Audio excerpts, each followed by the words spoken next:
ஹபீபுல்லா ஸல்லல்லாஹு அலைஹி வஸல்லம் கூறி காட்டினார்கள், குல்லு உம்மத்தி முஆஃபன், என்னுடைய உம்மத்திலே அத்தனை பேரும் மன்னிக்கப்படக்கூடியவர்கள், இல்லல் முஜாஹிரீன், முஜாஹிர்களை தவிர. ஸல்லல்லாஹு அலைஹி வஸல்லம் தெளிவுபடுத்தினார்கள் முஜாஹிர் யார் என்பதை. சொன்னார்கள், இரவு நேரத்தை அடைந்ததும் அவன் ஒரு பாவத்தை செய்தான், ஒரு ஹராத்தை செய்தான், ஒரு தவறை செய்தான். அல்லாஹு தஆலா அந்த தவறை, அந்த ஹராத்தை, அந்த பாவத்தை மறைத்து வைத்த நிலைமையில் காலையை அடைகிறான். காலையில் எழும்பியதும் அல்லாஹ் மறைத்த அந்த தவறை, நான் இந்த இடத்தில் இந்த நேரத்தில் இப்படியெல்லாம் தவறு செய்தேன் என்று அடுத்தவர்களிடம் அதை வெளிப்படுத்துகிறானே, இவன் தான் முஜாஹிர் என்பதாக சொன்னார்கள். இவனை அல்லாஹு தஆலா மன்னிக்க மாட்டான் என்பதாக சொல்லி காட்டினார்கள். அருமையானவர்களே, நம்முடைய ஒரு தவறை, குறையை நாம் வெளிப்படுத்துவதையே அல்லாஹு தஆலா விரும்பவில்லை என்றால் அடுத்தவர்களுடைய குறைகளை வெளிப்படுத்துவதை அல்லாஹ் விரும்புவானா? அல்லாஹ் எவ்வளவு கோபப்படுவான்.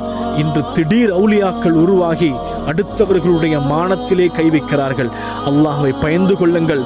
அடுத்தவர்களுடைய மானம் அது கஅபாவை உடைப்பதை விட கொடூரமானது. அல்லாஹ் பாதுகாக்க வேண்டும். நாம் எல்லாம் ஏதோ தவறுகளை செய்யாதவர்களை போன்று அடுத்தவர்களுடைய குறைகளை தேடுகிறோம். நன்றாக சிந்தித்து பாருங்கள். நாம் செய்திருக்கக்கூடிய ஹராம், நாம் செய்திருக்கக்கூடிய அசிங்கங்கள் அல்லாஹ் அதை மறைக்காமல் வெளிப்படுத்தி விட்டான் என்றால் நம்முடைய மனைவி, நம்முடைய குழந்தைகள், நம்முடைய குடும்ப உறுப்பினர்கள் அத்தனை பேரும் நம்முடைய முகத்திலே காரி துப்புவார்கள். அல்லாஹ் மறைத்து வைத்திருப்பதனால தான் நாங்கெல்லாம் கண்ணியவான்களாக நடமாடி கொண்டிருக்கிறோம். அல்லாஹ் பாதுகாக்க வேண்டும். சகோதரர்களே, ஒவ்வொரு மனிதனை பற்றியும் நல்லெண்ணம் வைத்து விட வேண்டும். துன்னு பில் முஃமினீன கைரா, நல்லெண்ணம் வையுங்கள்.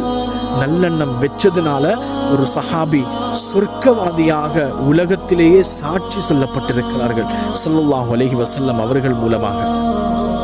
அருமையானவர்களை, அடுத்தவர்களுடைய குறையை தேடி தேடி நாம் பேசுகிறோம், பார்க்கிறோம், வெளிப்படுத்துகிறோம். அல்லாஹ் நம்முடைய குறையை வெளிப்படுத்தி விட்டான் என்றால், யார் உலகத்திலே ஒரு மனிதருடைய குறையை மறைக்கிறாரோ அல்லாஹ் நாளை கியாமத்திலே அவருடைய குறையை மறைக்கிறான். நாளை மறுமையிலே நம்முடைய உடல் உறுப்புகள் ஒவ்வொன்றும் நமக்கு எதிராக சாட்சி செல்லப் போகின்றன.